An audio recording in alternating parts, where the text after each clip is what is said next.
terkait dengan sifat-sifat mekanik, satu hal yang nggak boleh lepas juga adalah kurva tegangan regangan. Ketika kita melakukan pengujian mekanik, maka ini pasti ada ini nih, ya, pasti ada kurva tegangan regangan. Nah, ini coba kita pahami. Jadi ada empat hal yang harus kita pahami terkait dengan kurva tegangan regangan ini. Yang pertama adalah deformasi elastis. Apa ini maksud dengan deformasi elastis? Yaitu area yang biru ya, area yang bergaris biru ini adalah elastic region. Ya, elastic region, yaitu area elastis, yaitu sebuah kondisi di mana material diberikan beban, dia berubah bentuk, tapi ketika beban itu hilang, bebannya dilepas, bentuknya balik ke posisi semula. Ya, dia udah bengkok, pas bebannya hilang, ini balik lagi. Nah, balik lagi tuh bentuk materialnya. Contoh nih, saya ada mistar nih, penggaris ya. Nah, ini ada penggaris nih. Ketika penggaris ini saya berikan beban, bengkok ya. Nah, ini kan berubah bentuk nih, bengkok ya. Tapi saat bebannya dilepas, dia balik ke posisi awalnya. Kembali ke posisi awalnya gitu. Nah, itu yang dinamakan dengan deformasi plastis. Perubahan tidak tetap. Deformasi elastis ya. Perubahan tidak tetap sementara. Nah, kemudian ada titik luluh. Tapi sebelum kita bahas titik luluh, kita bahas dulu deformasi plastis. Nah, apa yang dimaksud dengan deformasi plastis? Yaitu perubahannya tetap. Jadi ketika diberikan beban, dia berubah. Tetap berubah, nggak balik lagi nih. Misal ada penggaris, dibengkokin ya. Pas bebannya dilepas, tetap bengkok dia. Nggak balik lurus, tetap bengkok. Ini kayak penggaris saya nih. Penggaris saya kan ini udah ada kelihatan bengkoknya nih. Nah, nggak lurus kan? Itu sudah terjadi deformasi plastis. Ini asalnya bagus, asalnya lurus.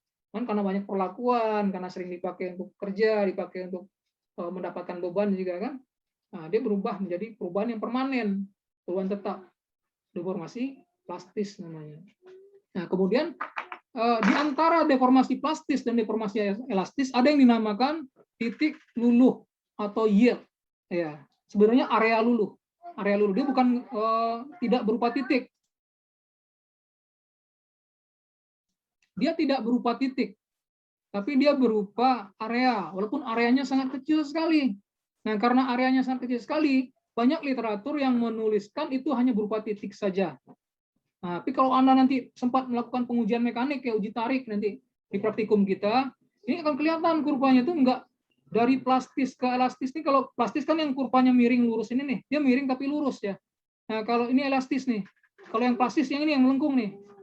Yang melengkung ini area plastis. Nah, ini ada terjadi perubahan deformasi secara permanen. Nah, ini area plastis. Nah, dari elastic region ke plastic region itu dia nggak langsung lurus melengkung, tapi dia membelok dulu, Nanti di kurva uji tarik, nanti ketika ada pengujian uji tarik nanti di praktikum, di kurvanya akan kelihatan tuh ada sebuah zona yang dia melengkung ke bawah kemudian naik lagi ke atas. Nah, itu yang dinamakan dengan yield strength. Ya, titik luluh, titik yield. Nah, setelah dia melewati titik yield ini, baru dia terjadi perubahan secara plastis. Nah, dan yang terakhir juga ada titik patah, fracture. Fracture-nya ada titik akhir nih, titik ending ya.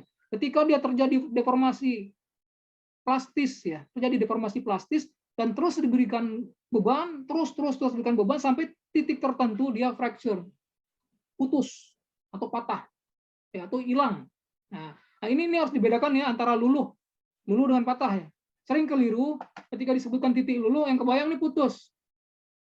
Yang kebayang putus ya. Luluh ini bukan putus. Luluh itu adanya di sini, di antara elastis dengan plastis, atau disebut dengan yield. Nah, kalau yang di sini itu titik patah atau fracture. Nah, itu yang harus dipahami ya. Nah, dalam kurva ini ada stres, ini tekanan yang diberikan. Nah, ini regangannya nih. Oke, paham ya? Nah, sini juga ada tentang modulus Young. Modulus Young ini ketika saya pikir-pikir, kayaknya nggak perlu lah kita pelajari terlampau dalam. Biar ini bagian orang-orangnya sains ya, orang-orang saintis, bagaimana orang di kampus-kampus umum lah. Biar aja mereka meneliti, kita pakai. Nah, karena kita kan vokasi lebih pada praktek.